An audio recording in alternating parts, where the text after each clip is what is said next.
The dust tasted like copper and fear. Sergeant Elena Reyes pressed her cheek against the cold metal of her M24 rifle, her breath creating tiny clouds in the freezing Afghan night. Through the scope, she counted them. 1, 2, 3, 11 insurgents moving like shadows through the rocky terrain below. They were closing in on her squad with the precision of hunters who'd done this 100 times before. 200 meters down the mountain, her team had no idea death was circling them. Grid 7, this is Overwatch. You've got hostiles on your 6. 11 confirmed. They're flanking your position. Her voice was barely a whisper through the comms, steady despite the adrenaline screaming through her veins. Static. Then Lieutenant Morrison's voice crackled back, tight with controlled panic. Copy, Overwatch. Can you see their commander? Elena's eye never left the scope. She scanned the group again, reading body language, watching movements.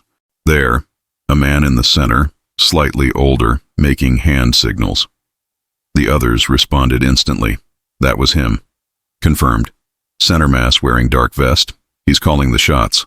Range? 450 meters. Moving. Wind? Elena glanced at the small flag she'd planted in the rocks beside her, a piece of torn cloth that barely stirred.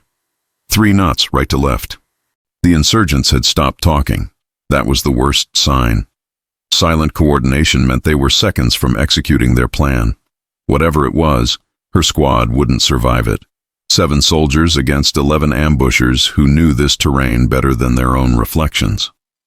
Through her scope, Elena watched the commander raise his hand. The universal signal. They were about to move. She had 1 shot, maybe 2 if God was feeling generous, but in reality, she had 1.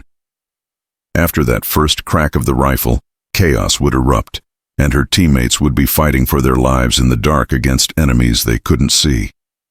Morrison, they're about to execute. I need you to trust me. Reyes, what are you...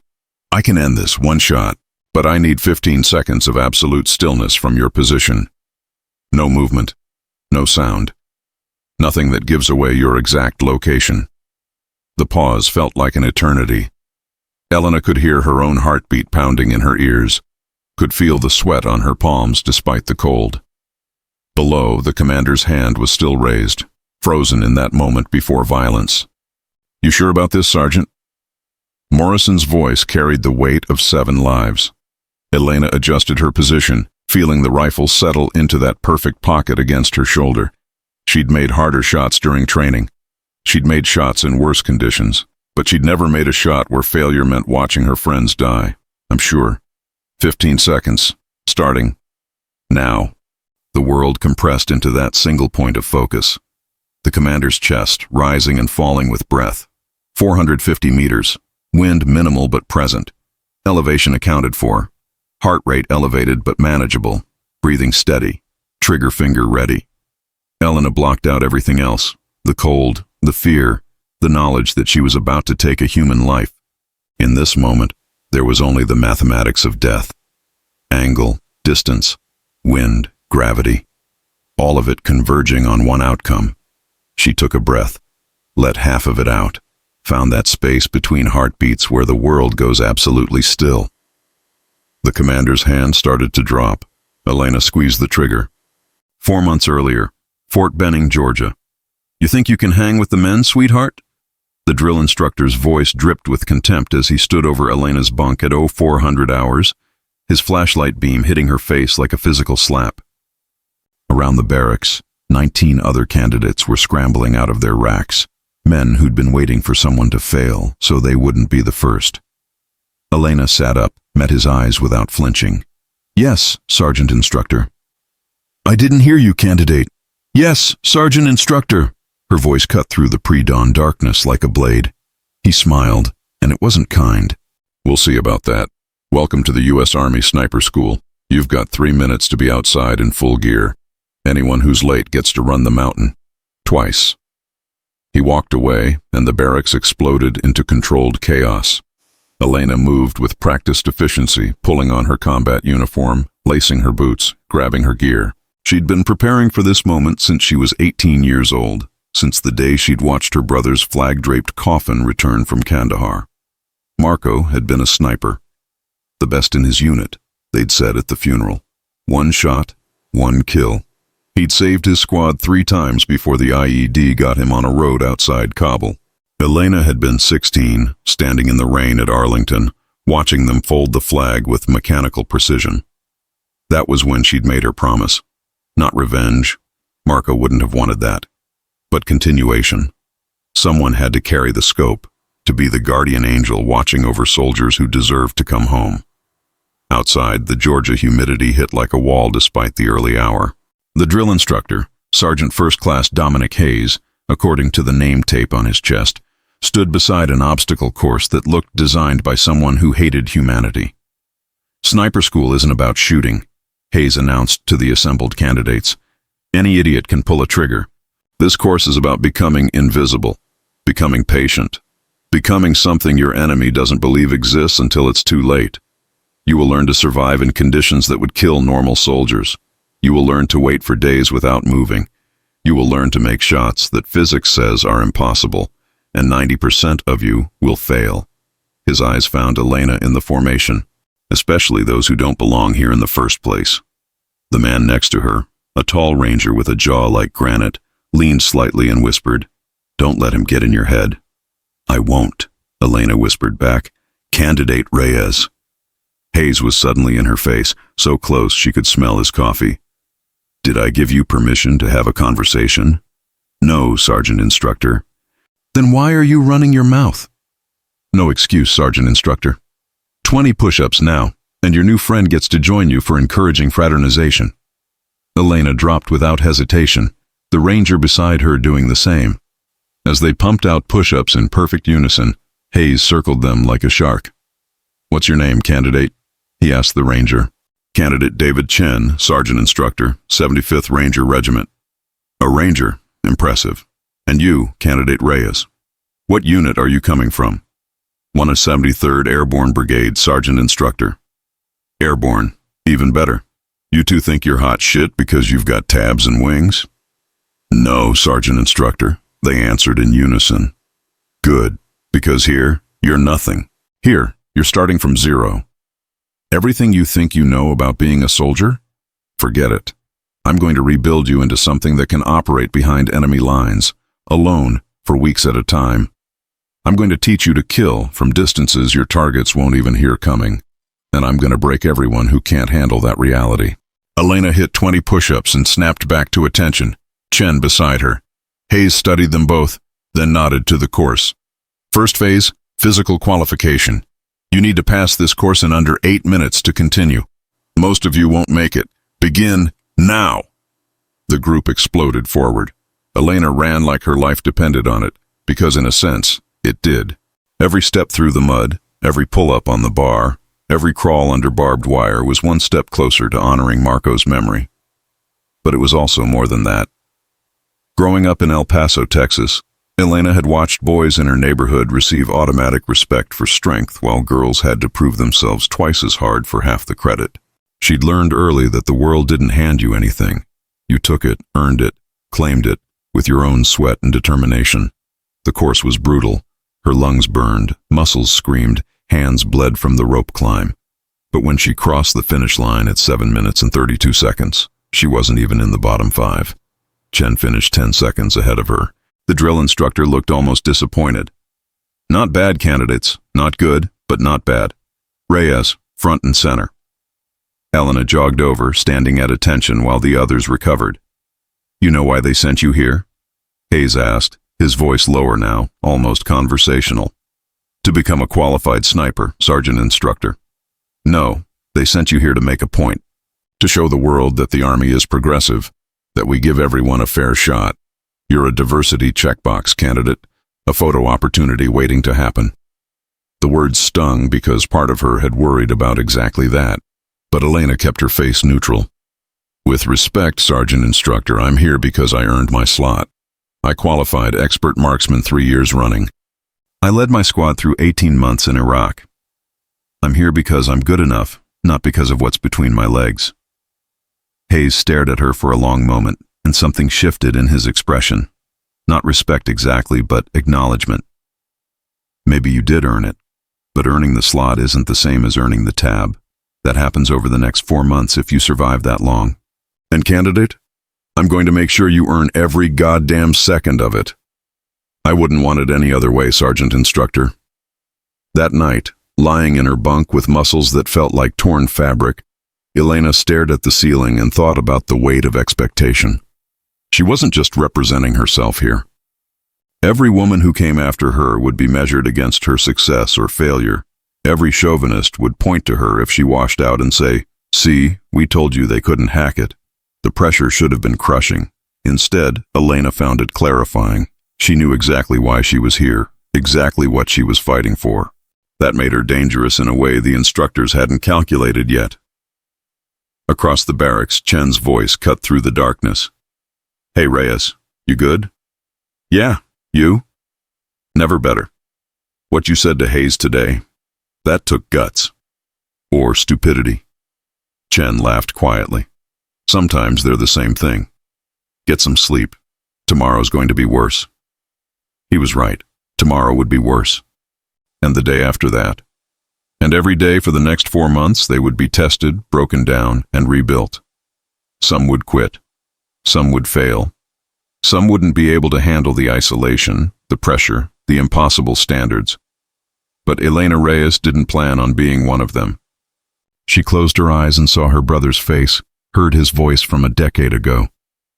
"Lena, being a sniper isn't about being fearless. It's about being afraid and pulling the trigger anyway. It's about knowing that lives depend on you not missing. Can you handle that?" She'd been 13 when he'd asked her that, after she'd beaten him in a target shooting competition at the county fair. Even then, Marco had seen something in her. A steadiness, a focus that couldn't be taught. "I can handle it," she'd told him. Now, lying in a barracks at Fort Benning with 19 men who doubted her and instructors determined to break her, Elena made that promise again. "I can handle it." The first week was designed to crush spirits. They ran 20 miles before breakfast. They practiced camouflage for hours, learning to become invisible in terrain that offered no natural cover. They studied ballistics until the equations invaded their dreams. They learned to identify targets at impossible distances, to account for wind, temperature, humidity, elevation, even the rotation of the earth on shots beyond 1,000 meters. And through it all, Sergeant Hayes watched Elena like a hawk studying a mouse. On day 5, during a stalking exercise where they had to crawl undetected to within 200 meters of an observation post, Elena spent 4 hours moving through an open field. Her ghillie suit, a carefully constructed camouflage covering made from burlap and local vegetation, made her nearly invisible, but the observers had optics and training. One wrong movement, one moment of impatience, and they'd spot her. She moved 6 inches at a time, timing her progress with cloud cover, using every blade of grass as concealment. Sweat poured down her face, mixing with the camouflage paint. Insects crawled over her skin, her muscles cramped from maintaining positions that defied normal human endurance. But she made it. 200 meters, undetected, and when she took her practice shot at the target, the observers never saw the muzzle flash. Hayes was waiting when she extracted from the field, his expression unreadable. 4 hours and 23 minutes. That's the 3rd fastest time in this class. Thank you, Sergeant Instructor. Don't thank me. Thank Candidate Chen and Candidate Martinez. They were faster. But here's the thing, Reyes. You know why they were faster? No, Sergeant Instructor. Because they weigh 50 pounds more than you. Heavier bodies create deeper impressions in grass, make more noise moving through brush. You had an advantage, and you almost squandered it with overcaution. Next time, trust your concealment and move with purpose. Invisible doesn't mean paralyzed.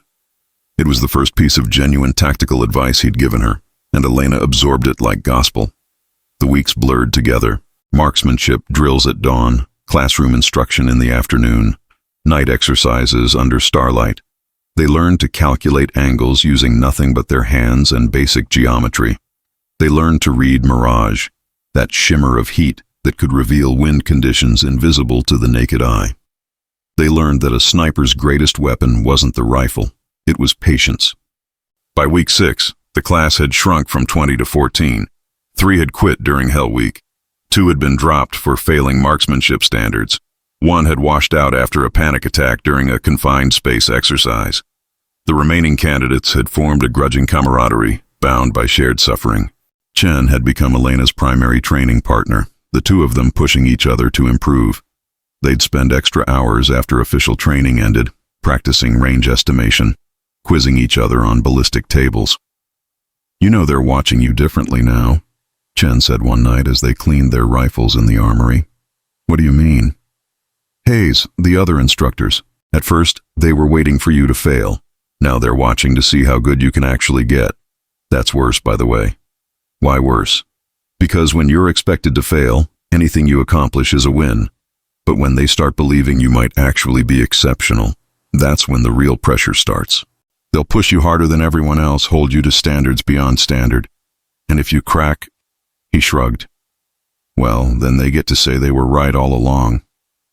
Elena considered this while running a boar snake through her rifle barrel. "I'm not going to crack." "I know. That's what makes you scary." She looked up, surprised. "Scary? In a good way." "Most people here are running from something or trying to prove something to someone else. You're different. You're here because you've already decided who you are, and you're just waiting for the rest of the world to catch up. That kind of certainty is rare and dangerous." "Dangerous how?" Chen smiled. "Dangerous as in the enemy won't see you coming until it's too late, which is exactly what a sniper should be." Week 8 brought the long-range qualification. 1,000 meters, one shot, a target the size of a human torso, wind at 12 knots, elevation change of 35 degrees. They'd each get one attempt. Pass, and they moved to advanced training. Fail, and they were recycled back to week 1 or dropped entirely, depending on how badly they missed. Elena was 7th in the shooting order. She watched the first 6 candidates analyzing their successes and failures. 2 hit center mass. 3 missed but came close enough to pass. One candidate, a cocky former Marine Scout sniper, missed by 3 feet and was immediately dismissed from the course. Then it was her turn. The Georgia sun beat down as Elena settled into position, feeling the familiar weight of the M24 against her shoulder. 1,000 meters downrange, the target shimmered in the heat mirage. She could feel 27 eyes on her back, 13 remaining candidates, and 14 instructors. "Candidate Reyes," Hayes announced from behind her. "This is your qualification shot. 1 attempt. Any questions?" "No, Sergeant Instructor." "Then make it count." Elena closed her eyes for 3 seconds, blocking out the pressure, the observers, the weight of expectation. When she opened them, there was only the scope, the target, and the mathematical certainty of physics. Wind, 12 knots, left to right, adjust right 2.3 mils, temperature 94 degrees Fahrenheit. Minimal effect at this range. Humidity, 63%. Compensate for slightly increased air density. Elevation, 35 degrees downward angle. Account for gravity's reduced effect. Coriolis effect at 1,000 meters. Negligible but present. Adjust right point 1 mil. The calculations ran through her mind in microseconds, muscle memory translating math into tiny adjustments of the scope's turrets. Click, click, click. Each adjustment precise, each movement deliberate. She found her breathing rhythm. In for 4 counts. Hold for 2. Out for 4. In that space between breaths, between heartbeats, the world crystallized into perfect stillness. The trigger broke clean. The rifle kicked against her shoulder. The sound rolled across the range like distant thunder. 1,000 meters away, the target snapped back.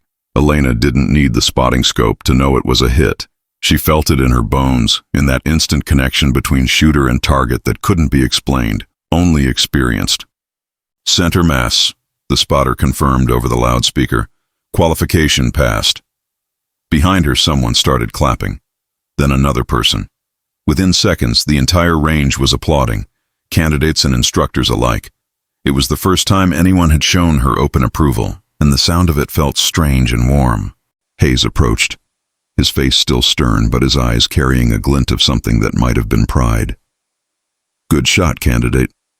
One of the cleanest I've seen this cycle. Thank you, Sergeant Instructor. Don't let it go to your head. This was one shot under controlled conditions with all the time in the world to prepare. In the field, you won't get that luxury. In the field, lives will depend on you making that shot cold, tired, scared, and under fire. Can you handle that?" Elena thought about her brother. thought about the soldiers who'd depended on him, who'd come home because he'd been watching over them from some distant ridge, thought about the responsibility she was claiming for herself. "Yes, Sergeant Instructor, I can handle that. We'll see. You've got 2 more months to prove it." Those final 8 weeks transformed her. They practiced urban sniping, learning to operate in cities where the enemy could be anywhere. They did cold bore shots, first round fired from a cold barrel, no warm-up, no second chances. They trained in chemical protective gear, in darkness, in rain, in heat that made the air shimmer like water. They learned escape and evasion, spending 5 days in the woods with nothing but a knife in their wits, evading hunter-killer teams determined to catch them. Elena survived on insects, tree bark, and rainwater, moving only at night, sleeping in holes she dug with her bare hands. They practiced vehicle interdiction, learning to disable armored trucks with precise shots to engine blocks and tires. They studied enemy tactics, learning to think like the people they'd be hunting. And always, they shot. Close range, long range, moving targets, multiple targets. They learned to engage from helicopters, from moving vehicles, from positions so unstable that success seemed impossible. By week 15, Elena could make shots that would have seemed like magic 4 months earlier. She could identify targets at 2,000 meters, could tell you the model of rifle someone was carrying from the shape of their silhouette. She'd learned to become part of the landscape, so invisible that during one exercise, an instructor walked within 5 feet of her position without seeing her. Chen graduated top of the class. Elena finished second, missing the top spot by 3 points on a land navigation exercise. It didn't matter. They both wore the tab now. Both had earned the title. At the graduation ceremony, as they stood in formation under the Georgia sun, Hayes approached Elena one final time. "Candidate Reyes. Correction, Sergeant Reyes. I owe you an apology." She blinked, surprised. Hayes didn't strike her as a man who apologized often. "Sergeant Instructor, when you arrived, I thought you were here to make a statement. I thought you'd wash out in a week, maybe 2 if you were stubborn. I was wrong. You didn't just survive this course, you excelled. You earned every bit of that tab through pure skill and determination. I'm proud to call you a graduate of the U.S. Army Sniper School." He extended his hand. Elena shook it, feeling the calluses that matched her own. "Thank you, Sergeant Instructor, for pushing me, for not going easy on me." "I didn't do you any favors, Reyes. The enemy won't go easy on you either. But now you're ready for them. Wherever you deploy, your brothers and sisters in arms are going to sleep better, knowing you're watching over them." That night, after the ceremony, after the congratulations and the photographs, Elena stood alone on the range where she'd made her qualification shot. The sun was setting, painting the Georgia sky in shades of orange and purple. She pulled out her phone and looked at the photo she'd carried through every hard moment. Marco in his uniform, standing on this same range 10 years earlier, fresh tab on his shoulder, pride in his eyes. "I made it, hermano," she whispered to the photograph. "I'm carrying the scope now. I'm watching over them, just like you did." The wind picked up, rustling the grass, and for just a moment, Elena could have sworn she heard her brother's voice carried on that breeze. "I never doubted you, Lena. Not for a second." 2 weeks later, Elena received her deployment orders. Afghanistan, embedded with a Special Operations Task Force conducting counterinsurgency operations in Kandahar province, the same province where Marco had died. She packed her gear with steady hands, checked her rifle one more time, and prepared for war, continuing from the frozen moment of the trigger pull.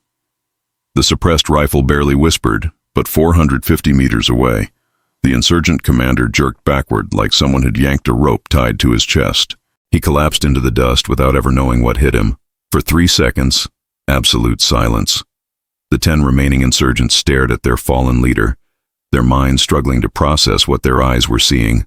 No gunshot, no muzzle flash, no warning, just death arriving like it had always been there, waiting. Then chaos. "Overwatch!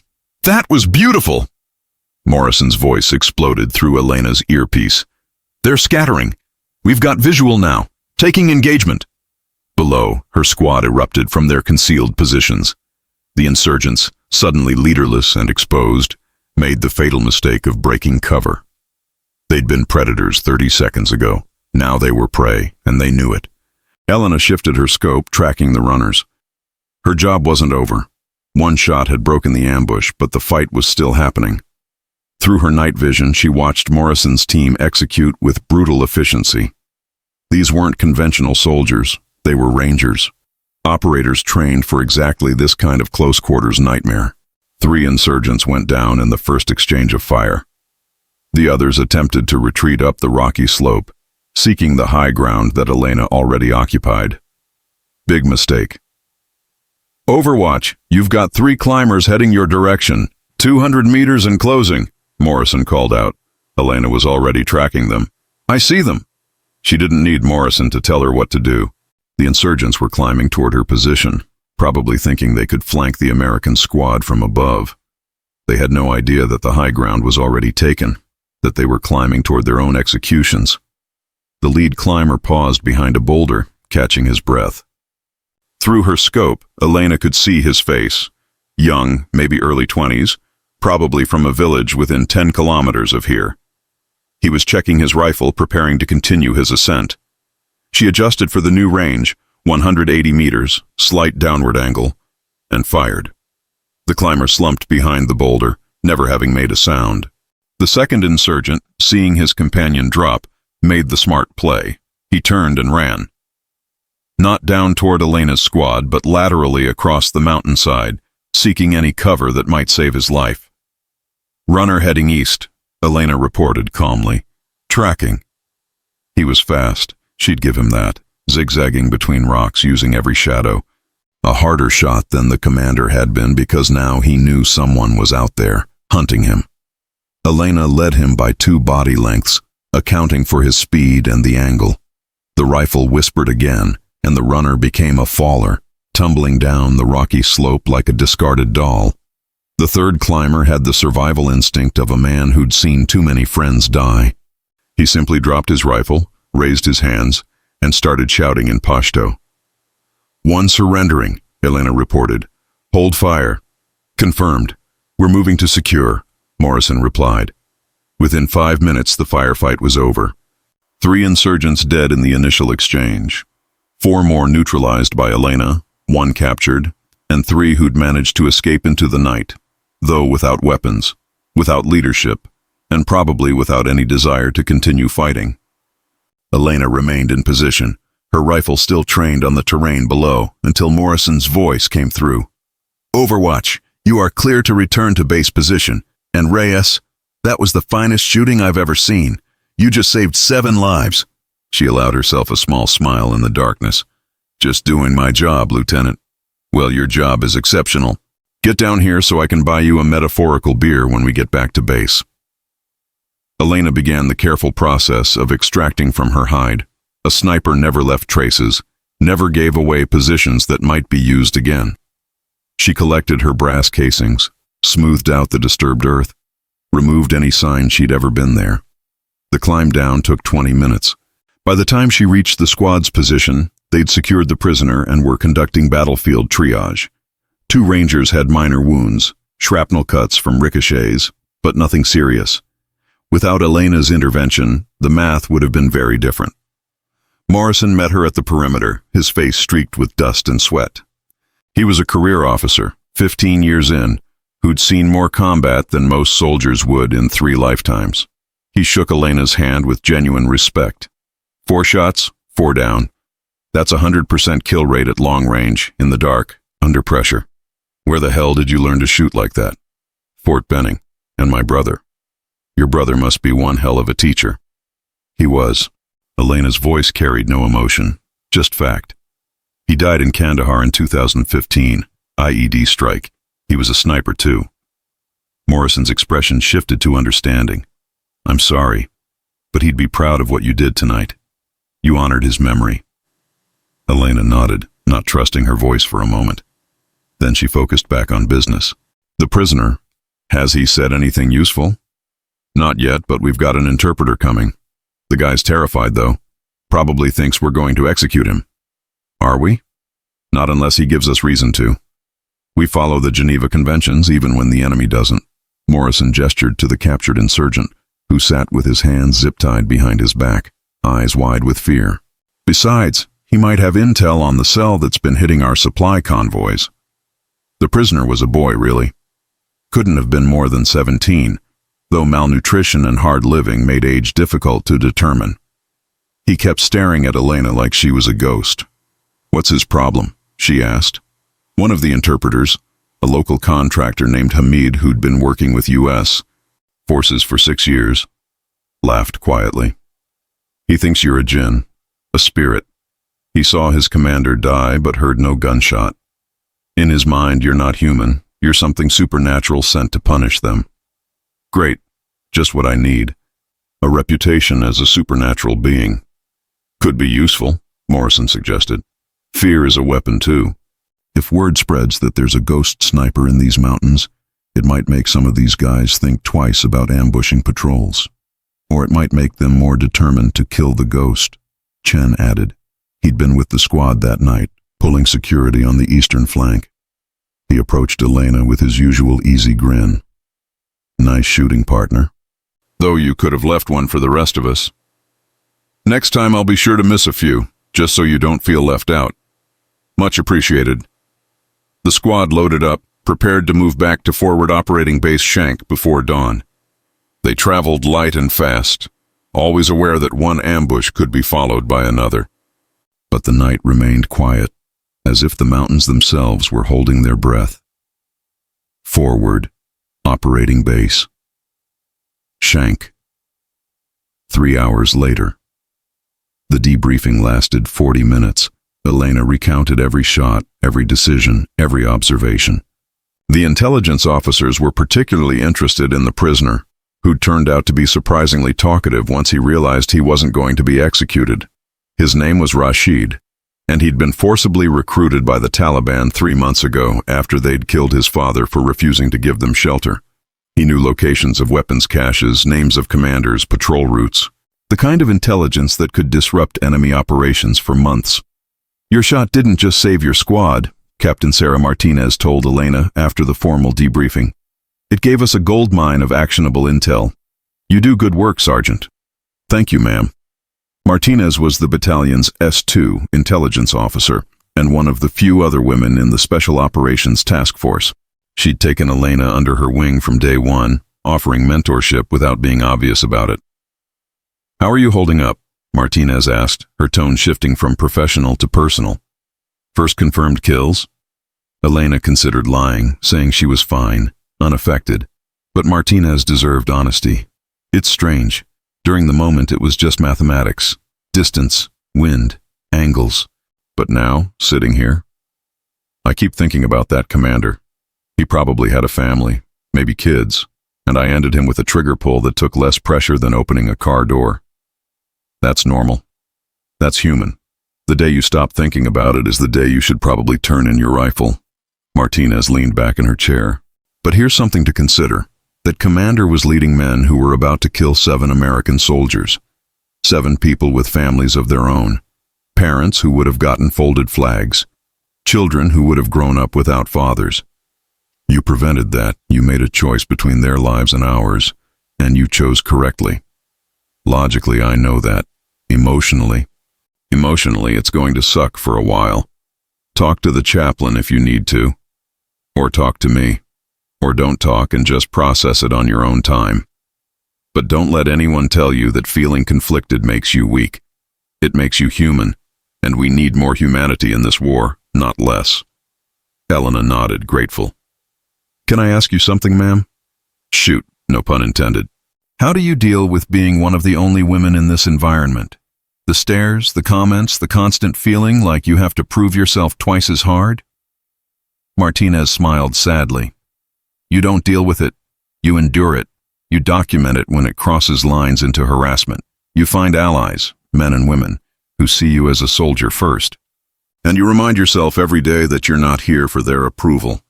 You're here because American lives depend on competent operators, regardless of what chromosomes those operators have. The assholes will always exist. Your job is to be so good that even the assholes can't deny your value. Is that what you do? That's what I do. And for what it's worth, you're doing it too. That shot tonight? That's going to be talked about for months. Did you hear about the woman sniper who dropped 4 insurgents in the dark and broke an ambush?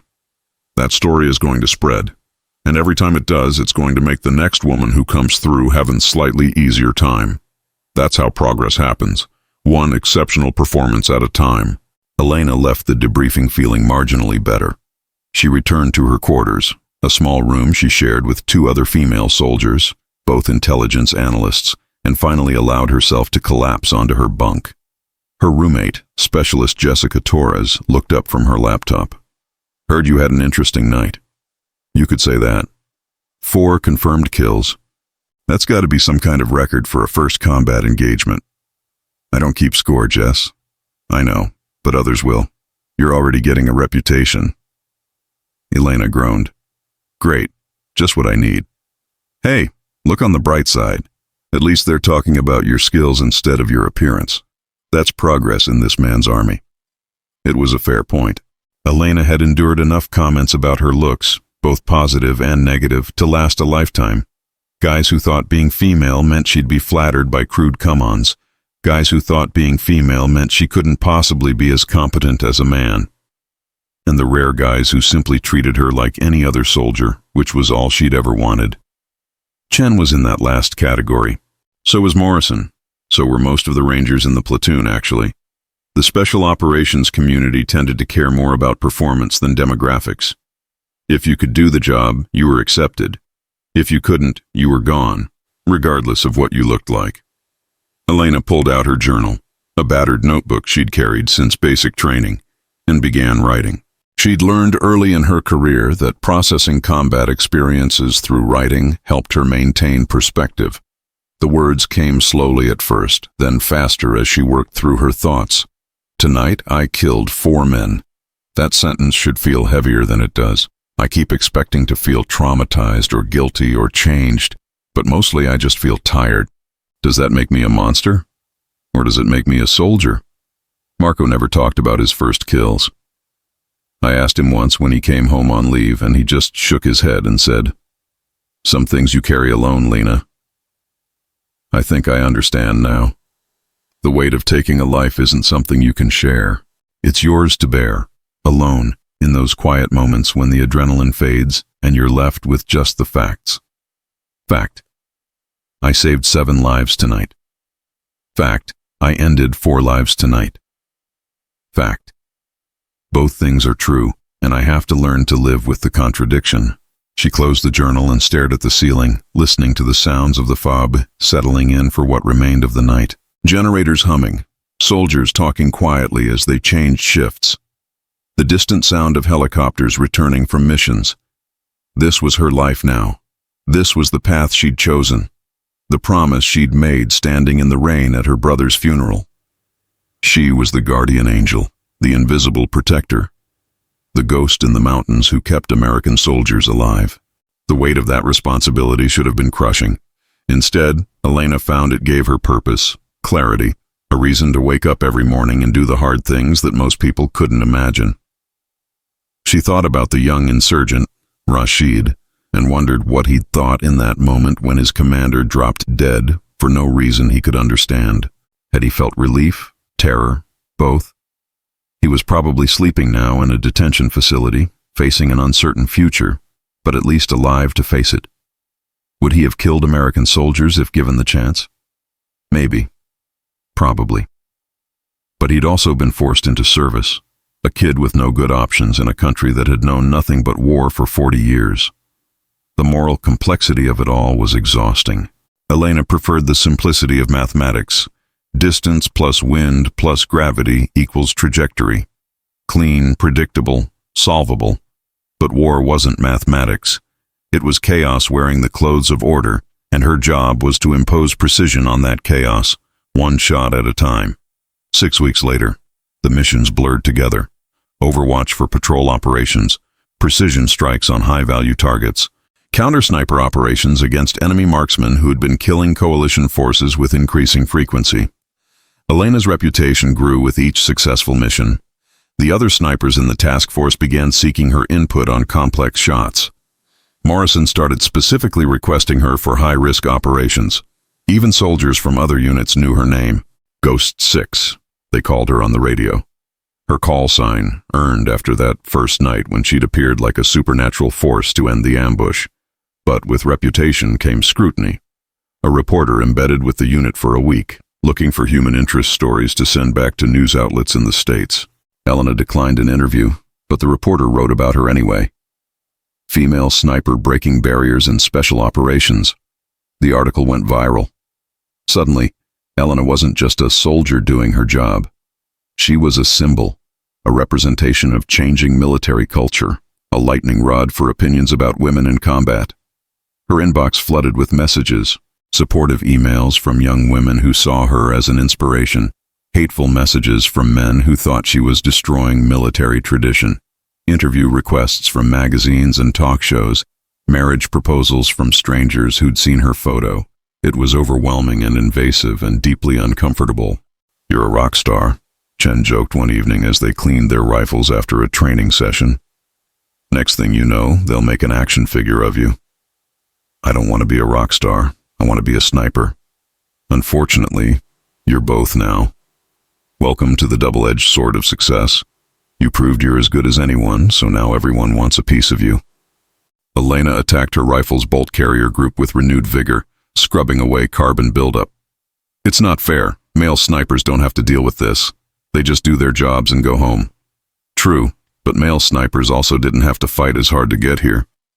The attention sucks, I get it, but it means something to people who are watching. It means something to the next generation of female soldiers who will have an easier time because you kicked the door down first." "I didn't kick any doors. I just made some good shots." "You made history, Elena, whether you wanted to or not." She hated that he was right. Hated that her performance was being viewed through the lens of her gender rather than just being evaluated on its own merits. But she also understood that representation mattered, that visibility created opportunity, that her success could pave the way for others. Still, it was exhausting being a symbol when all she wanted was to be a soldier. The call came at 0200 hours on a Tuesday. Morrison's voice on her radio, urgent but controlled. "Ghost 6, we need you suited up and airborne in 15 minutes. High-value target just pinged. We've got one shot at this." Elena was moving before he finished speaking, muscle memory taking over. Gear, rifle, ammunition, emergency supplies. By the time the Black Hawk's rotors started spinning, she was standing on the tarmac with Chen and 3 other operators. Morrison briefed them during the flight. Intelligence picked up chatter about a senior Taliban commander meeting with foreign fighters from Pakistan. Drone surveillance confirmed the location, a compound 15 clicks northwest of here. The target is Khalid Ahmadi, responsible for at least 30 coalition deaths, including a suicide bombing that killed 12 Afghan civilians last month. He pulled up photos on a tablet, a heavy-set man in his 50s, distinctive scar across his left cheek, graying beard. Rules of engagement: capture if possible, kill if necessary. But here's the catch. There are civilians in the compound, women and children. So precision is critical. This is a surgical strike, not a bombing run. That's why we're bringing our best shooters. Elena studied the compound's layout. 2-story structure, walled courtyard, multiple entry points. The target would likely be on the 2nd floor, possibly with guards, definitely with hostages or human shields if he suspected American forces were coming. "What's my position?" she asked. "Rooftop overwatch 300 meters west. You'll have line of sight to the entire compound. Chen will be your spotter. If this goes loud and we need precision fire to prevent civilian casualties, you're our insurance policy." "Understood." The helicopter set down a kilometer from the target zone. The team moved through the darkness like ghosts themselves, using night vision and hand signals to navigate the rocky terrain. Elena and Chen split off early, taking their position on a flat-roofed building that offered perfect elevation over the target compound. They set up in silence, years of training making words unnecessary. Chen glassed the compound through a spotting scope while Elena prepared her rifle, the M2010, her favorite, with subsonic ammunition that would minimize noise if she had to take a shot. "I've got movement. 2nd floor, east window," Chen whispered. 3 males. Military age. Weapons visible. "Marking," Elena confirmed, adjusting her scope. Below, Morrison's assault team was stacking up at the compound's main gate. This was the delicate part. The moment between stealth and violence where everything could go wrong. Morrison's voice crackled through the radio. Go 6. Confirm you have overwatch. Confirmed. 3 hostiles visible, second floor. No clear shot on primary target yet. Copy. We're making entry in 30 seconds. Elena controlled her breathing, found her zone. Whatever happened in the next few minutes, people would live or die based on decisions measured in fractions of seconds. The weight of it should have been paralyzing. Instead, it felt like coming home. This was what she'd trained for. This was why she existed. The assault team breached the gate, and the world exploded into controlled chaos. The explosion wasn't loud. Shaped charges were designed for precision, not spectacle, but it was definitive. The compound's main door vaporized in a flash of light and pressure, and Morrison's team flowed through the breach like water finding cracks. Through her scope, Elena watched the second-floor windows. The 3 armed men she'd marked scrambled into defensive positions, raising their rifles toward the stairwell where they expected the assault team to emerge. 3 targets repositioning to defend the stairs, Elena reported, her voice calm despite her elevated heart rate. No visual on primary target. Copy, go 6. Hold fire unless... Gunfire erupted from inside the compound, the sharp crack of AK-47s answered by the controlled bursts of American M4s. The assault team had made contact. Through her scope, Elena saw one of the second-floor gunmen lean out a window, trying to get an angle on the operators below. Bad decision. Very bad decision. Contact east window. Permission to engage? Elena asked, already calculating the shot. 280 meters, slight crosswind, target partially exposed. Cleared hot. Take him. Her finger found the trigger's natural breaking point. The rifle's suppressed report was barely louder than a cough, but 280 meters away, the gunman jerked backward and disappeared from the window. 1 down. Chen confirmed through the spotting scope. Clean hit, center mass. The remaining 2 gunmen on the second floor made the smart play. They retreated deeper into the building, away from windows, away from the invisible death that had just claimed their friend. Targets withdrew from visual, Elena reported. I've lost them. Morrison's voice came through, tight with controlled aggression.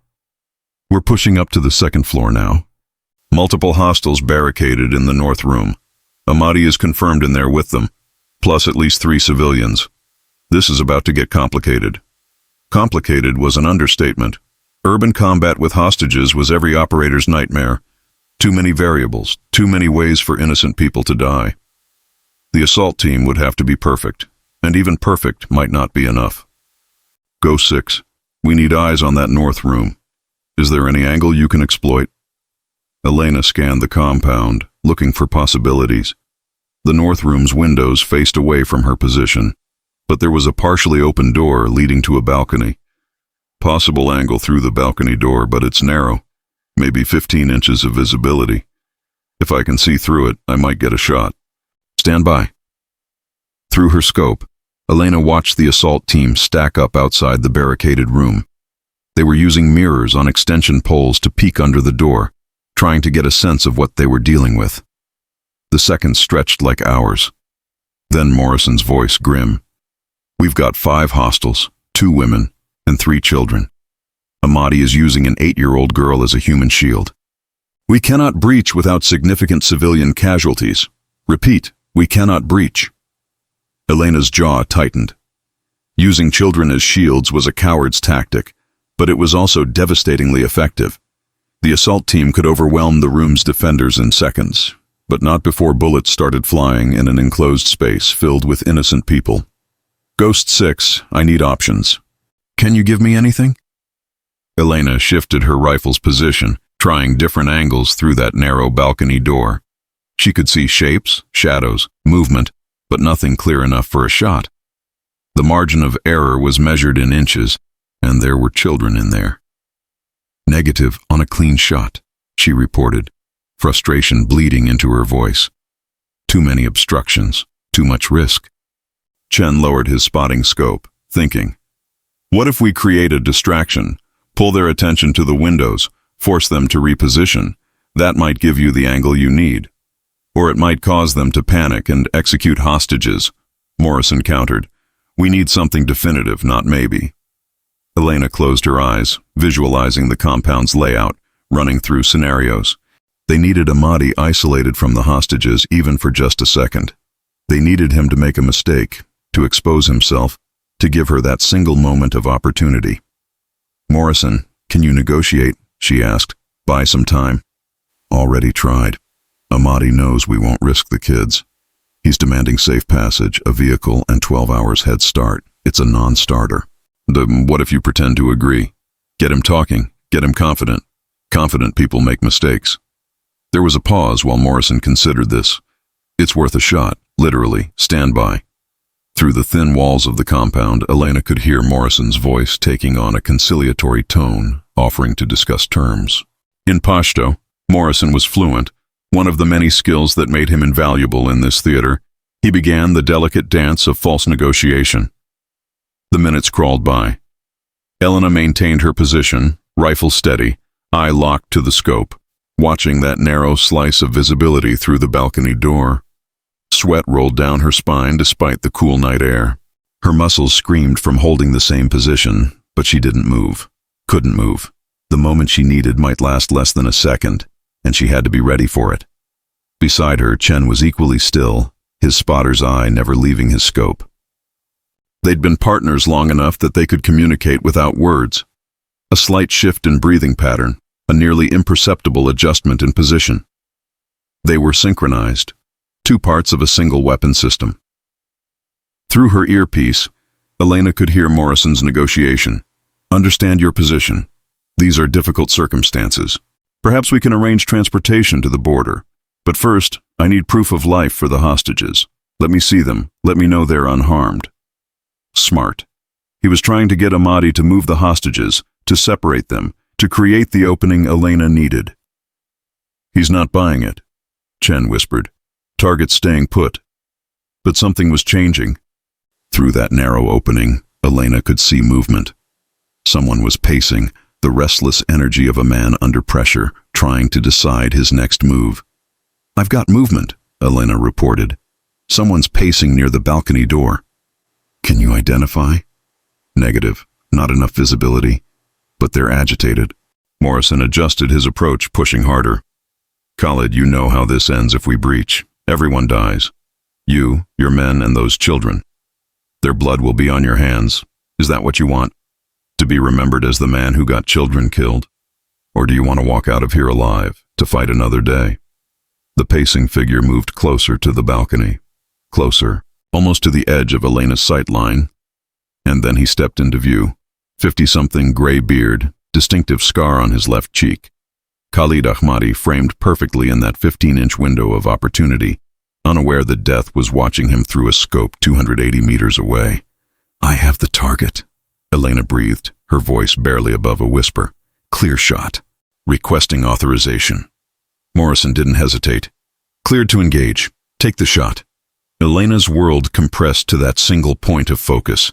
Ahmadi was still moving, gesticulating angrily at someone out of view, probably one of his guards. A moving target through a narrow opening at 280 meters. The margin of error was measured in millimeters. She'd made harder shots during training. She'd made harder shots last month, but those hadn't been with children's lives hanging in the balance. Elena blocked out the doubt, the pressure, the knowledge that failure would haunt her forever. There was only the mathematics of death, the beautiful certainty of physics properly applied. Range, 280 meters. Wind, 3 knots right to left. Temperature, cooling rapidly as dawn approached. Target movement, predictable pacing pattern, 3 steps visible before exiting view. She'd have to time it perfectly, catch him mid-stride when his movement was most predictable. 1 breath, 2, 3. Ahmadi turned, pacing back toward the balcony door. Elena's finger took up the slack in the trigger. Ahmadi took his first step into the opening. Second step. The world went silent. No wind, no gunfire, no voices in her earpiece. Just her heartbeat, steady as a metronome. Third step. The rifle fired. Through the scope, Elena watched the bullet's trajectory like it was moving in slow motion, though in reality, it covered the distance in less than a third of a second. Ahmadi's head snapped to the side, and he crumpled like a marionette with cut strings. "Target down," Chen confirmed, his voice carrying quiet awe. "Perfect shot. Through a 15-inch gap while he was moving. That's impossible." "Hostile eliminated," Elena reported, her voice steady despite the adrenaline flooding her system. "North room should be clear for breach." Morrison's team moved instantly. The door to the barricaded room crashed open, flashbangs detonating to disorient the remaining defenders. The firefight lasted less than 10 seconds. Professional, overwhelming, decisive. When the shooting stopped, all 5 hostile combatants were neutralized, and all 5 hostages were alive and uninjured. "Ghost 6, this is Morrison. I don't know how you made that shot, but you just saved 5 lives. Again. Starting to make a habit out of this, aren't you?" "Just doing my job, sir." "Your job is witchcraft. Outstanding work. We're securing the scene now and preparing for exfil. Maintain overwatch until we're clear." Elena and Chen stayed in position for another 20 minutes, while the assault team swept the compound, collected intelligence materials, and prepared the hostages for transport. Through her scope, Elena watched the 8-year-old girl being carried out by one of the operators, wrapped in a blanket, alive because Elena had put a bullet exactly where it needed to be. The weight of that responsibility, knowing that a slight miscalculation would have resulted in that child's death, should have been crushing. Instead, Elena felt something close to peace. This was why she'd endured the doubt, the scrutiny, the constant need to prove herself. For moments like this, when her skills translated directly into saved lives. "You know what bothers me about you?" Chen asked quietly as they began breaking down their position. "What's that?" "You make it look easy. 4 months ago, I watched you qualify at Fort Benning. You were good then. Now, you're operating at a level that most snipers never reach. How?" Elena considered the question while she carefully packed her rifle. "It's not magic, Chen. It's just, I don't know. When I'm behind the scope, everything else falls away. All the noise, all the pressure, all the weight of expectation. It's just me, the rifle, and the target. The mathematics are beautiful in their certainty. Distance, wind, gravity, they're constants. They don't care if I'm male or female, don't care about politics or opinions. They just are. And if I account for them properly, the bullet goes exactly where I want it to go. That's a very clinical way of describing what you do. What's the alternative? Thinking about the fact that I'm ending human lives? That each person I kill had a family, a history, dreams and fears and relationships? That would paralyze me. So I focus on the mathematics, do my job, and process the rest later." Chen nodded slowly. "And do you? Process it later?" Elena secured her rifle case and stood, looking out over the compound where the assault team was loading hostages onto helicopters. "I write in my journal. I talk to the chaplain sometimes. And I think about my brother, about the people he saved, about whether he carried the same weight." "Did he ever talk about it?" "No. But I think I understand why now. Some weights are meant to be carried alone." Forward operating base, Shank, dawn. The debriefing lasted 2 hours. Intelligence officers picked apart every detail of the operation, particularly Elena's shot. They wanted to know angles, timing, decision-making process. Captain Martinez took copious notes, occasionally asking for clarification. "A 15-inch window while the target was moving," she said for the 3rd time, shaking her head in disbelief. "The probability calculations on that shot are..." "Technically possible," Elena finished. "I wouldn't have taken it if I thought it wasn't." "Technically possible and advisable are usually very different things, Sergeant Reyes. Ma'am, with respect, children's lives were at stake. We didn't have time to wait for a better opportunity that might never come. I assessed the risk and determined the shot was viable." Morrison, sitting across the table, nodded his agreement. And she was right. Without that shot, we would have had to breach that room with hostages present. The casualty rate would have been unacceptable. Sergeant Reyes gave us the surgical option we needed. Martinez closed her notebook. "I'm not criticizing the decision. I'm documenting what I believe is one of the most remarkable shots in recent operational history. This is going in the after-action report, which means it's going up the chain. Way up. Prepare for more attention, Sergeant. Elena suppressed a groan. More attention was the last thing she wanted. After the debriefing, she returned to her quarters to find them not empty as expected. Chen was there, along with Morrison and 3 other members of the assault team. Surprise, Chen said with a grin. We figured you could use some downtime with people who understand. They'd brought contraband, a bottle of whiskey someone's family had shipped in a care package hidden inside a coffee tin. Technically illegal on base, but tonight nobody cared. Morrison poured small measures into paper cups.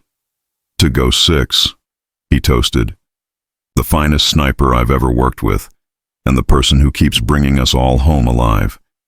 They drank, and for the next hour, they weren't officers and enlisted, weren't different ranks or different backgrounds. They were just soldiers who'd survived another night, sharing stories and the unique camaraderie that only exists among people who've faced death together. Specialist Jake Thompson, one of the assault team members, was the first to address the elephant in the room.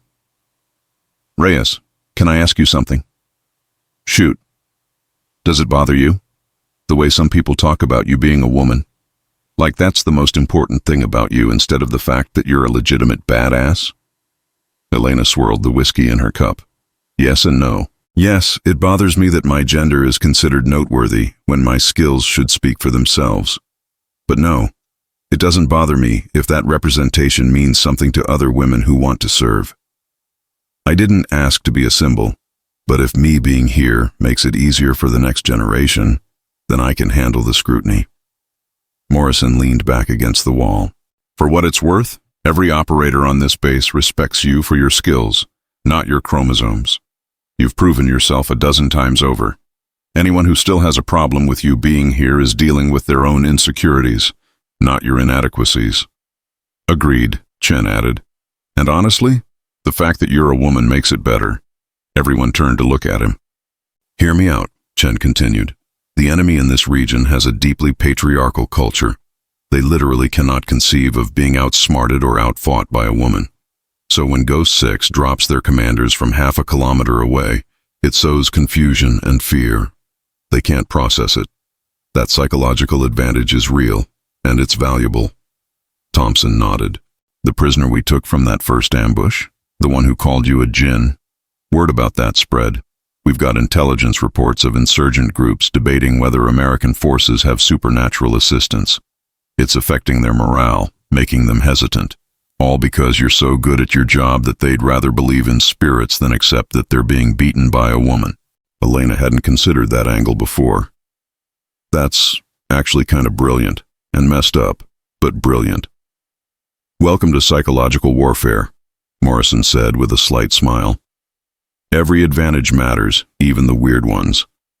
The conversation drifted to other topics: home, families, plans for after deployment. But Elena felt something shifting in how the others interacted with her.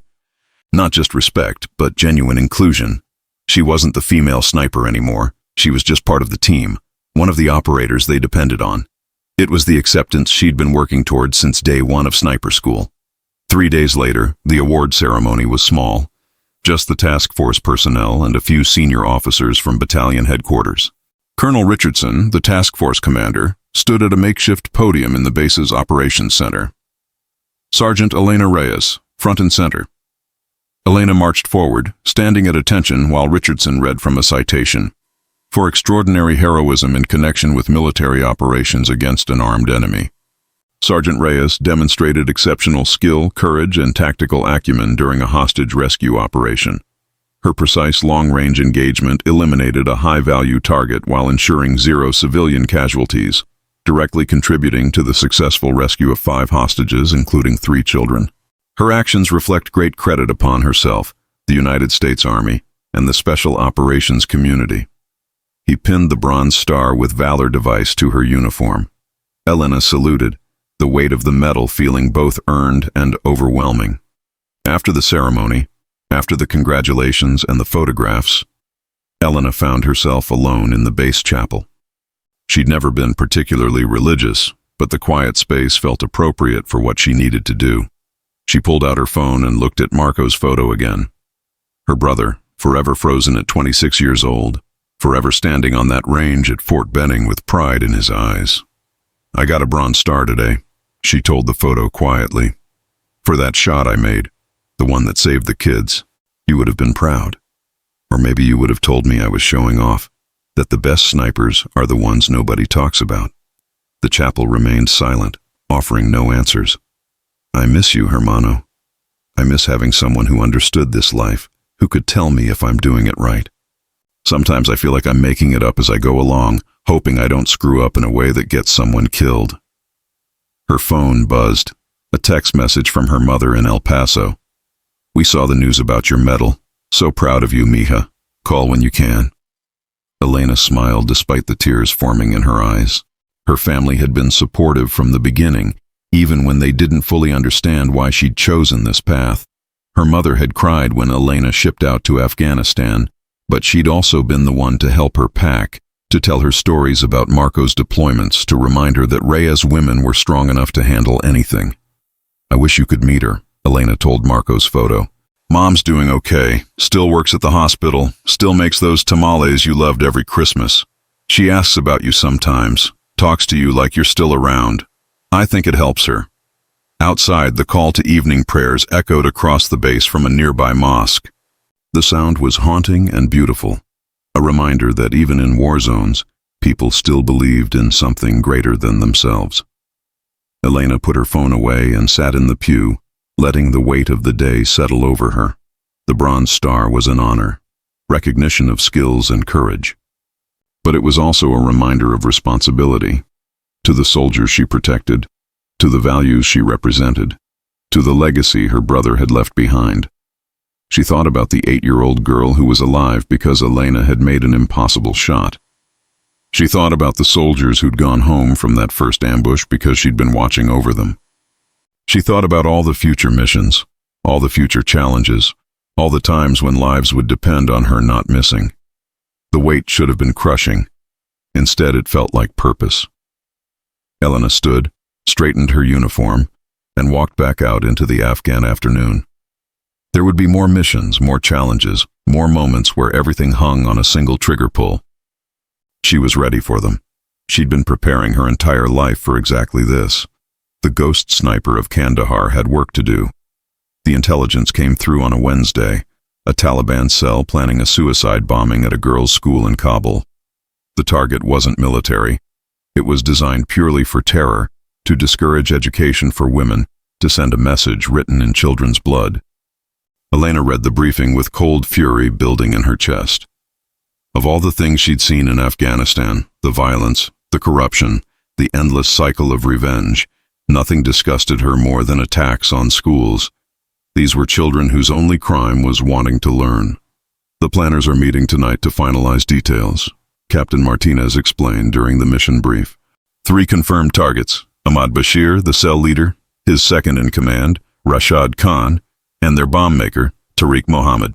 They'll be together in a safe house in northern Kabul for approximately 2 hours. This is our window. Morrison pulled up satellite imagery. The problem is location. The safe house is in a densely populated neighborhood. Lots of civilians, narrow streets, limited exfil routes. This isn't a compound in the mountains, it's urban terrain at its most complex. "What's the plan?" Elena asked. "Precision strike. We put you on overwatch with eyes on the safe house. Assault team approaches from multiple directions but doesn't engage unless absolutely necessary. If possible, we take the targets with sniper fire, minimal collateral damage, quick extraction." Chen frowned. "And if it's not possible? If they're surrounded by civilians?" Morrison's expression was grim. "Then we make hard choices. But I'd rather not have to make them at all. That's why we're bringing our best." The mission launched at sunset. 2 Blackhawks carried the assault team to a landing zone 3 kilometers from the target. Elena and Chen split off immediately, making their way through Kabul's chaotic streets to a pre-scouted position, the roof of a 5-story apartment building with direct line of sight to the safe house. The city was alive with evening activity. Families cooking dinner, children playing in streets, merchants closing their shops, normal people living normal lives, unaware that death was about to visit their neighborhood. Elena and Chen moved like ghosts, using the shadows and the crowds for cover. Elena wore local clothing over her combat gear, a chador that concealed her rifle case, sunglasses to hide her Western features.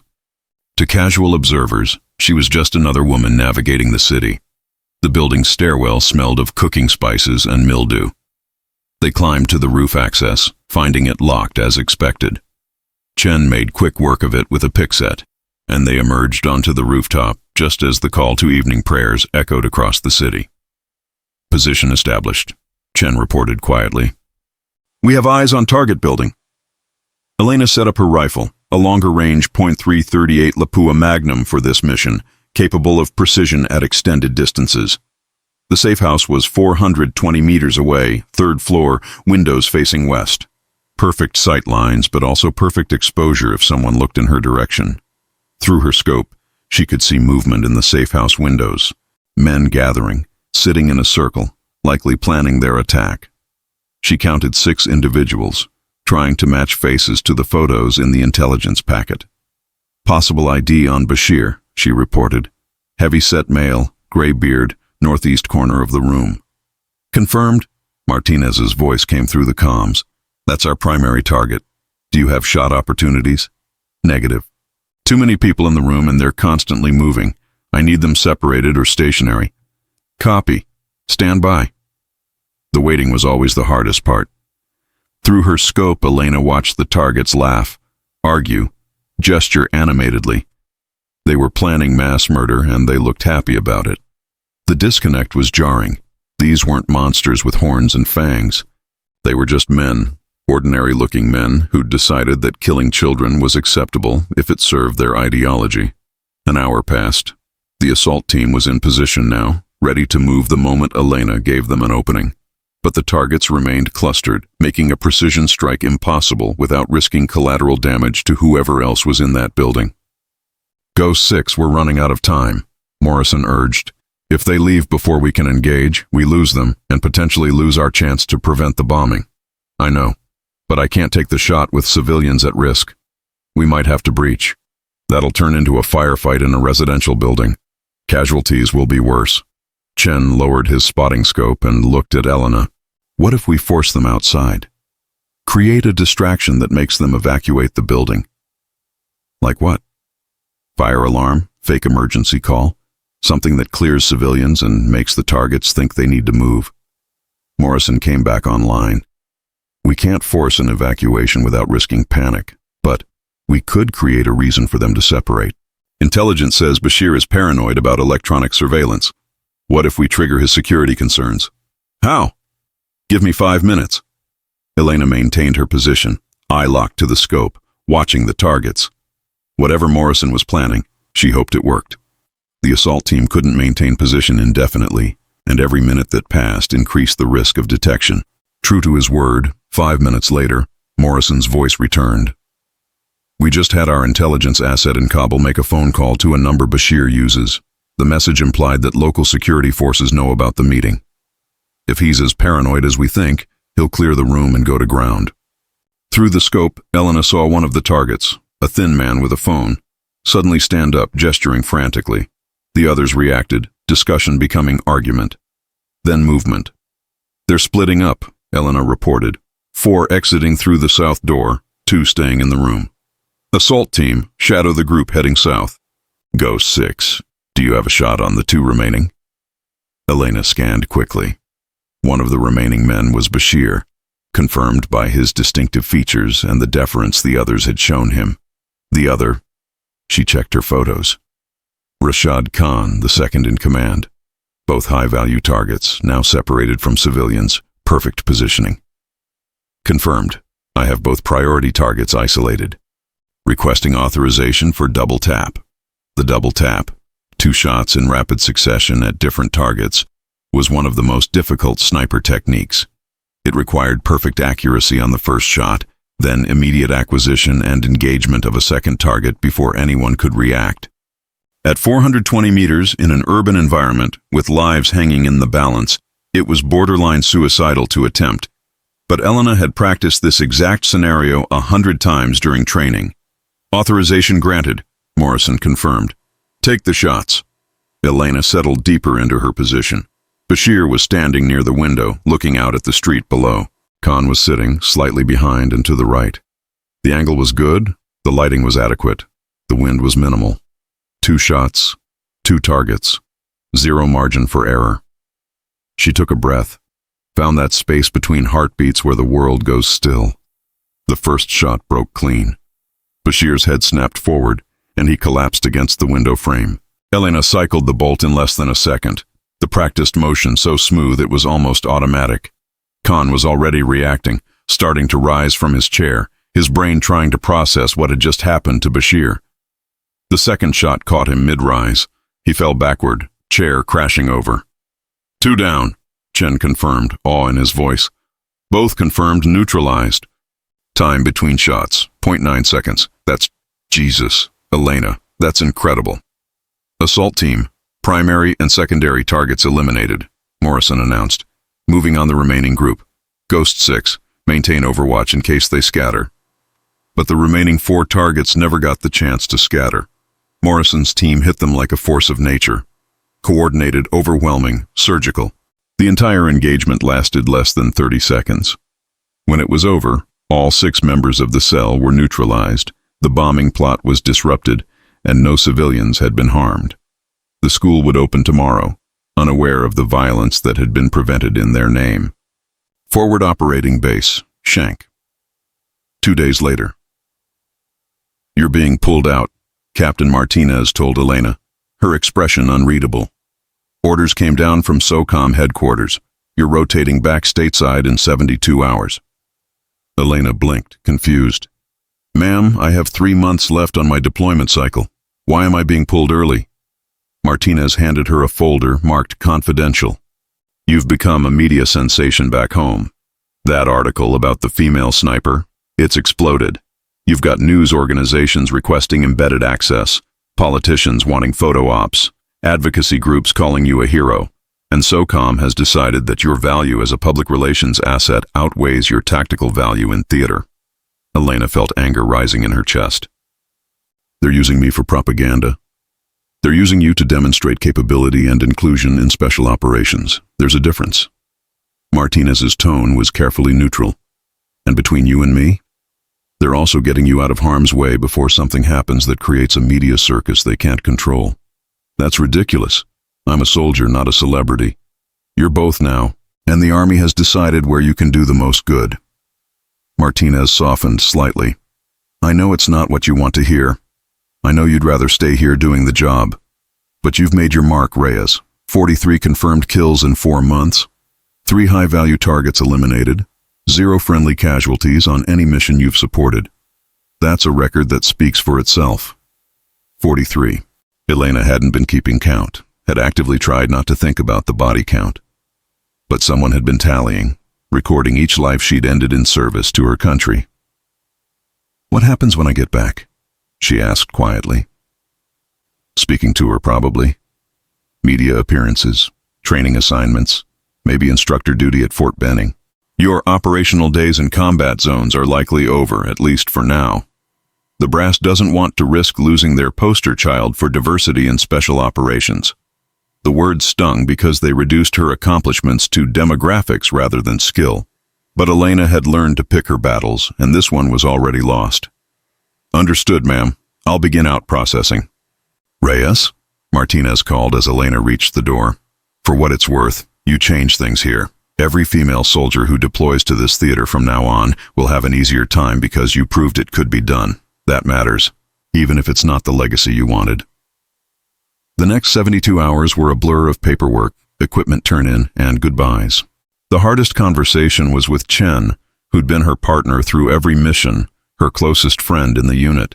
They met one final time on the same rooftop where they'd taken that double-tap shot, watching the sun set over Kabul's chaotic skyline. I can't believe they're pulling you out early, Chen said, shaking his head. We've got the best sniper team in theater, and they're breaking it up for politics. It's not politics, it's politics. I hate it. You going to be okay? With all the attention, the media circus?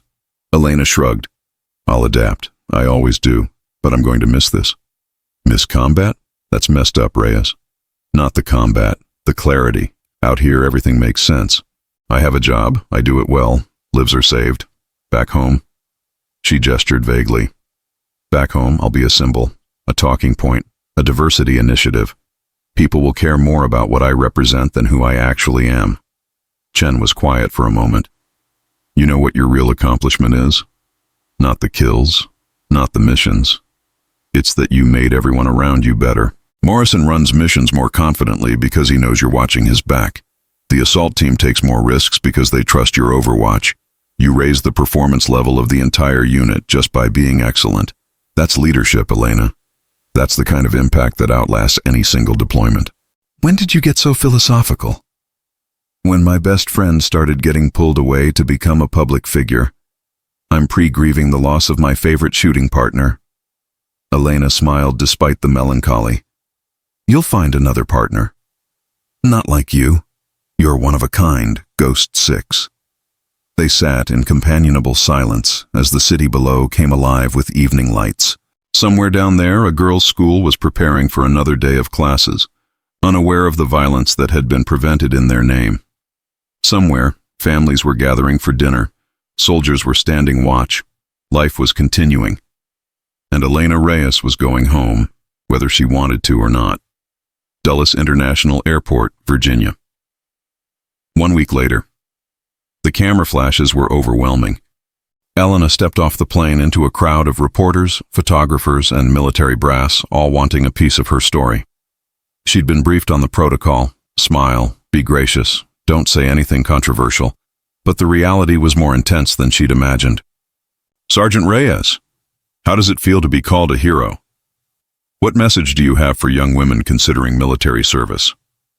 Is it true you single-handedly saved over 50 American lives? Elena navigated the gauntlet with practiced military bearing, giving non-answers and deflecting personal questions. General Patricia Morrison, no relation to Lieutenant Morrison, was waiting at the end of the press line, 3 stars on her shoulder and a knowing smile on her face. Welcome home, Sergeant. I imagine this is all a bit much. That's one way to put it, ma'am. Walk with me. They moved away from the crowd, finding relative quiet in a VIP lounge. General Morrison, Patricia, was a legend in her own right, one of the highest-ranking women in U.S. military history and a fierce advocate for expanding women's roles in combat. I know you didn't ask for any of this, she began. I know you'd rather be back in Afghanistan doing your job. But here's the reality. You've become a symbol whether you like it or not. The question is, what are you going to do with that platform? Ma'am, with respect, I'm a sniper, not a spokesperson. You're both now, and you can either resent it and waste the opportunity, or you can use it to make a real difference. Do you know how many young women have applied to sniper school since your story broke? Do you know how many female recruits have cited you as their inspiration for joining? Elena shook her head. Hundreds of young women who now believe they can do what you've done. You've changed the conversation about women in special operations from should they be allowed to how do we train them effectively. That's a paradigm shift, Sergeant. That matters. But I'm not special, ma'am. I just worked hard and got lucky.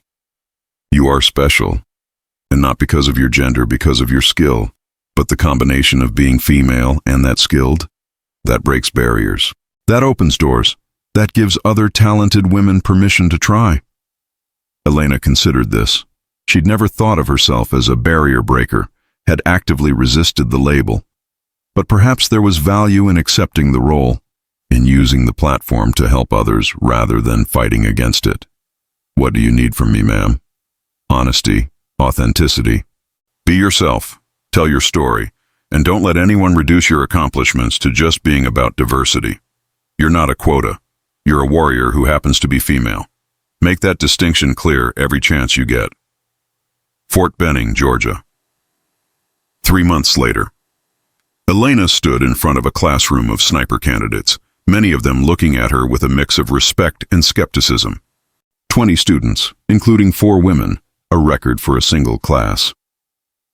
Welcome to advanced marksmanship, she began, her voice carrying the authority of someone who'd proven herself in the hardest possible circumstances. I'm Sergeant Reyes, and I'll be one of your instructors for the next 8 weeks. Some of you know me from the media coverage. Some of you think I'm here because of politics or diversity initiatives, and you're wrong. She let that hang in the air for a moment. I'm here because I can make shots that physics says shouldn't be possible. I'm here because I've kept American soldiers alive in one of the most dangerous places on Earth. I'm here because when it mattered most, I didn't miss. And over the next 8 weeks, I'm going to teach you how to do the same. Elena pulled up a ballistics slide on the projector. Sniping isn't about courage or strength or who can shoot the biggest rifle. It's about patience, mathematics, and the discipline to wait for the perfect shot even when every instinct is screaming at you to act. It's about making the hard choice to pull the trigger knowing that you're ending a human life and living with that choice forever after. She paused, making eye contact with each student. Some of you will wash out. That's not a judgment. This course breaks people, and there's no shame in discovering it's not for you.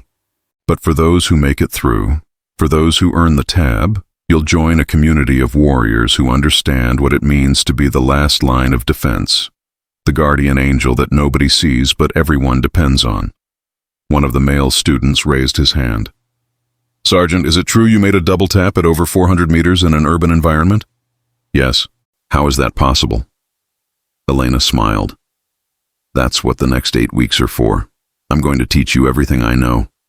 And by the end, you'll understand that impossible is just a word that people who don't practice enough use to describe shots they can't make.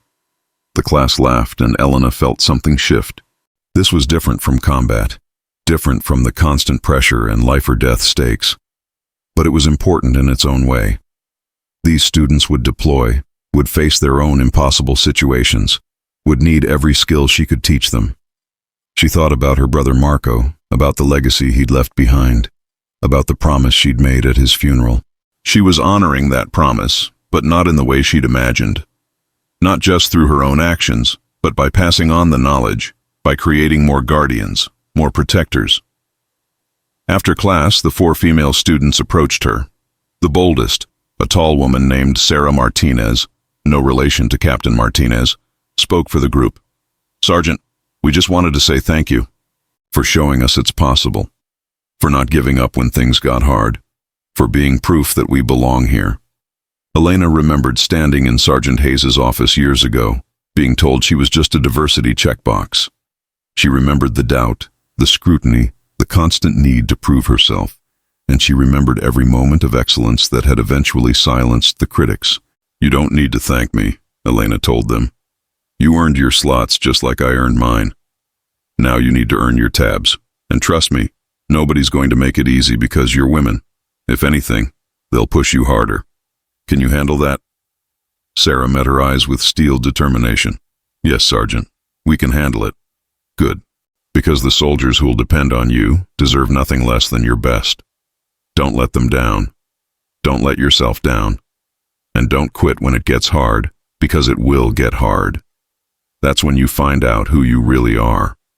Arlington National Cemetery. 1 year after deployment, Elena stood at Section 60, surrounded by row upon row of white headstones marking the graves of soldiers killed in Iraq and Afghanistan.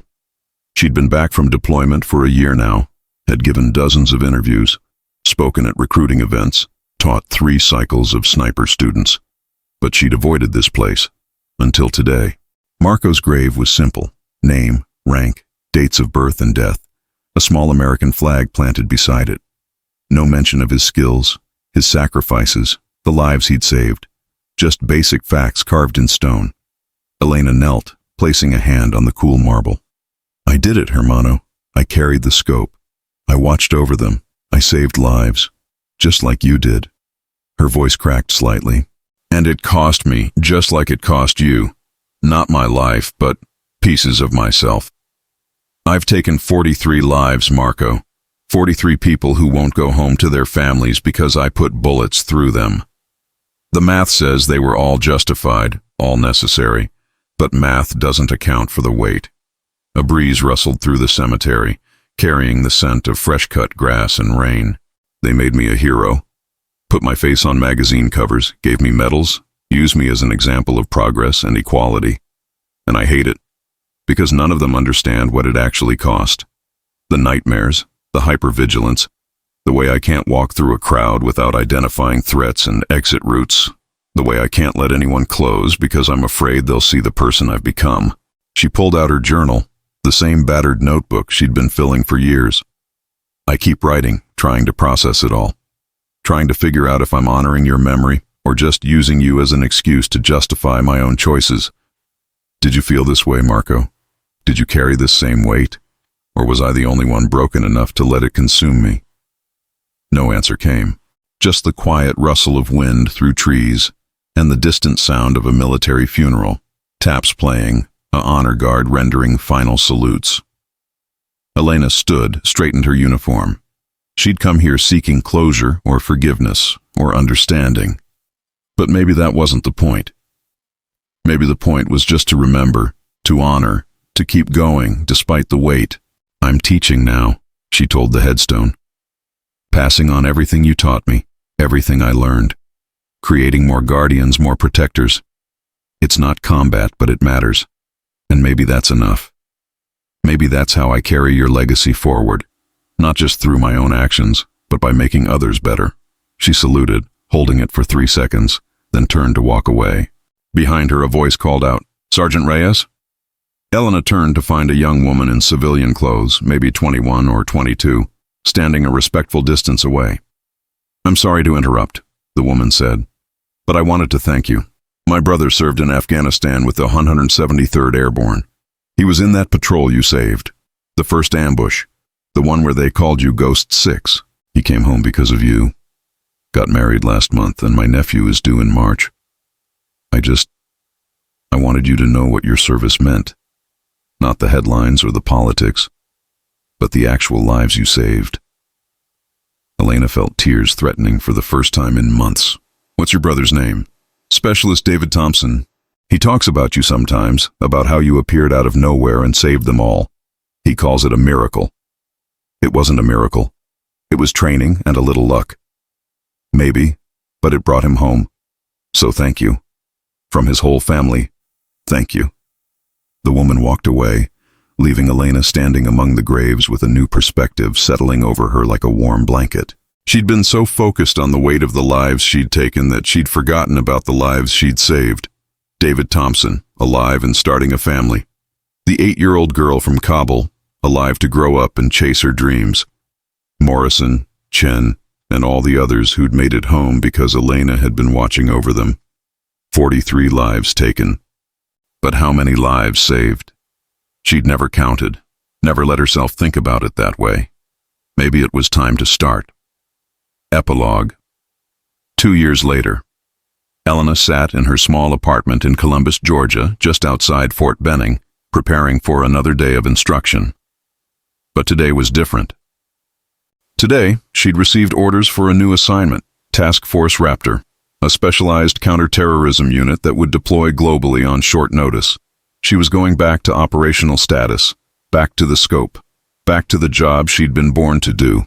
The phone rang. It was General Patricia Morrison. "Sergeant Reyes, I wanted to personally inform you that your request for operational reassignment has been approved. You'll be joining Task Force Raptor next month." "Thank you, ma'am. I won't let you down."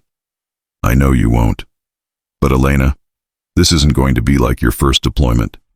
You're not an unknown quantity anymore. The enemy knows who you are, what you're capable of. That makes you a high-value target. Are you ready for that?" Elena thought about the weight she carried, the lives saved and lost, the legacy she'd inherited and was now passing on. She thought about her brother Marco, about the promise she'd made, about the guardian angel role that had defined her life. "Yes, ma'am, I'm ready." "Then go be the warrior I know you are." "And Sergeant, thank you for your service, not just what you've accomplished in combat, but what you've shown others is possible. You've changed the game." Elena hung up and looked around her apartment. Photos of her graduating sniper class, letters from students she'd taught, medals and citations gathering dust in a drawer. This wasn't home. It had never been home. Home was out there, in the mountains and deserts and cities where American soldiers needed someone watching over them. She picked up her rifle case, the familiar weight settling into her hands like an old friend. The ghost sniper was going back to work, and somewhere on a distant ridge or rooftop an enemy was closing in, unaware that a silent sniper was about to end their ambush.